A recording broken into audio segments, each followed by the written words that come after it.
तो आज हम एक बहुत ही इंटरेस्टिंग टॉपिक पर बात करने वाले हैं कि कैसे सिनेमा का इस्तेमाल किसी की सोच को बदलने के लिए किया जा सकता है। इसके लिए हम एक काल्पनिक फिल्म धुरंधर 2 को एक केस स्टडी की तरह देखेंगे, जैसा कि सोर्स मटेरियल में बताया गया है, और यह समझने की कोशिश करेंगे कि ये सब होता कैसे है। तो चलिए शुरुआत करते हैं सोर्स के सबसे बड़े और शायद सबसे विवादित दावे से, जो इस पूरे विश्लेषण की नींव है। दावा यह है कि ये फिल्म सिर्फ एंटरटेनमेंट नहीं, बल्कि एक पॉलिटिकल एडवर्टाइजमेंट है। इस पूरे विश्लेषण में हम 4 मेन चीजों पर फोकस करेंगे। फिल्म एक विज्ञापन की तरह कैसे काम करती है, ऑडियंस को इन्फ्लुएंस करने के लिए कौन सी साइकोलॉजिकल टेक्निक्स यूज की गई, ये हाल की घटनाओं को कैसे बदल कर दिखाती है, और आखिर में इस पर गैस लाइटिंग का आरोप क्यों है। तो चलिए पहले हिस्से में थोड़ा डीप डाइव करते हैं। यहाँ हम ये समझने की कोशिश करेंगे कि सोर्स के मुताबिक ये फिल्म सच्चाई को लेकर हमारे परसेप्शन से कैसे खेलती है। फिल्म की शुरुआत में ही एक डिस्क्लेमर आता है, वास्तविक घटनाओं से प्रेरित।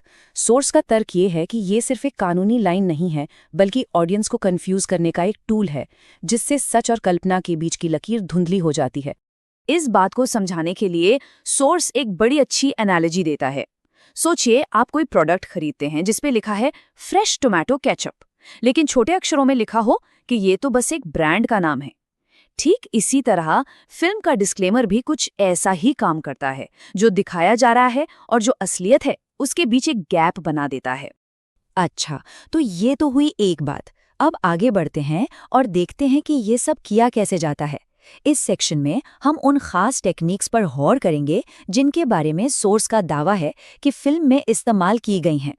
पहली टेक्निक है इमोशनल प्राइमिंग।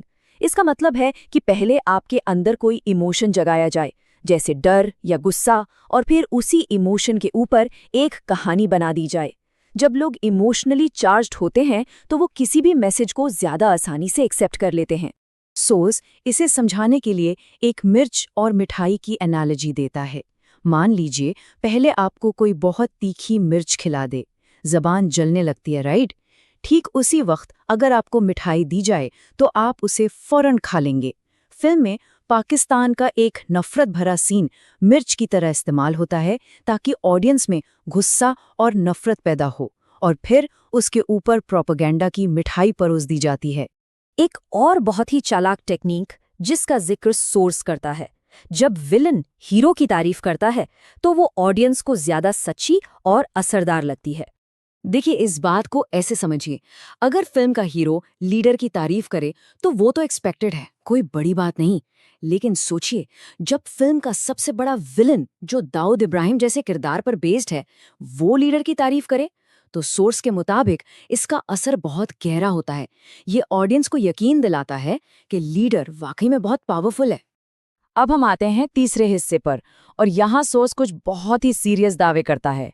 दावा यह है कि ये फिल्म जानबूझकर हाल के इतिहास को, मतलब उन घटनाओं को जिन्हें हम सबने देखा है, उन्हें बदल कर दिखाती है। चलिए नोटबंदी का ही उदाहरण लेते हैं। फिल्म का कहना है कि ये एक नेशनल सिक्योरिटी मास्टर स्ट्रोक था, लेकिन जब हम सोर्स में दिए गए आरबीआई के डेटा को देखते हैं तो फिल्म के दावों और असलियत के बीच का फर्क सच में चौंकाने वाला है। फिल्म में एक बहुत बड़ा नंबर बताया गया है, 60,000 करोड़ रुपए। ये वो रकम है जिसे नोटबंदी जैसे बड़े कदम को जस्टिफाई करने के लिए वजह बताया गया। लेकिन फिर सोर्स आरबीआई की रिपोर्ट सामने रखता है, और उस साल असल में कितनी फेक करेंसी पकड़ी गई? सिर्फ 43 करोड़ रुपए। 60,000 करोड़ और 43 करोड़, इन दोनों आंकड़ों के बीच का फासला बहुत बड़ा है, और यहीं पर फिल्म की कहानी पर गंभीर सवाल उठते हैं। और बात सिर्फ ये नहीं है कि क्या दिखाया गया, बात ये भी है कि क्या छिपाया गया। सोर्स के मुताबिक कई बड़ी घटनाएं फिल्म से गायब हैं, जैसे प्रधानमंत्री की पाकिस्तान यात्रा, पठानकोट और पुलवामा हमलों से जुड़ी जरूरी डिटेल्स, और नोटबंदी का आम लोगों की जिंदगी पर जो असर पड़ा, वो सब कुछ। तर्क ये है कि इन चीजों को इसलिए हटा दिया गया क्योंकि ये उस कहानी में फिट नहीं बैठती जो फिल्म सुनाना चाहती है। और ये सब हमें हमारे आखिरी और शायद सबसे गंभीर आरोप पर लाता है कि ये फिल्म लोगों को उनकी अपनी यादों पर, उनके अपने एक्सपीरियंस पर शक करने के लिए बनाई गई है। ये जो शब्द है गैसलाइटिंग, इसका मतलब है किसी को इतना मैनिपुलेट करना कि वो अपनी ही याददाश्त और समझ पर सवाल उठाने लगे, और सोर्स का यही कहना है कि ये फिल्म ठीक यही काम बड़े पैमाने पर कर रही है।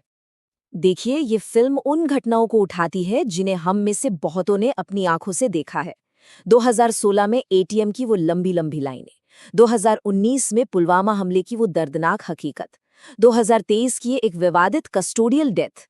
फिल्म इन सब यादों को लेती है और उन्हें पूरी तरह से नई कहानी में फिट कर देती है। मतलब ये एक तरह से कह रही है, जो आपने देखा, जो महसूस किया, वो सच नहीं था, असली कहानी तो कुछ और ही है। और आखिर में सोर्स एक बहुत जरूरी सवाल छोड़ जाता है। सोचिए, अगर यही सारी टेक्निक्स, यही सिनेमैटिक तरीके किसी भी पॉलिटिकल पार्टी को देशद्रोही साबित करने के लिए इस्तेमाल किए जाएं तो? ये सवाल हमें सिनेमा, राजनीति और समाज पर इसके असर के बारे में गहराई से सोचने पर मजबूर कर देता है।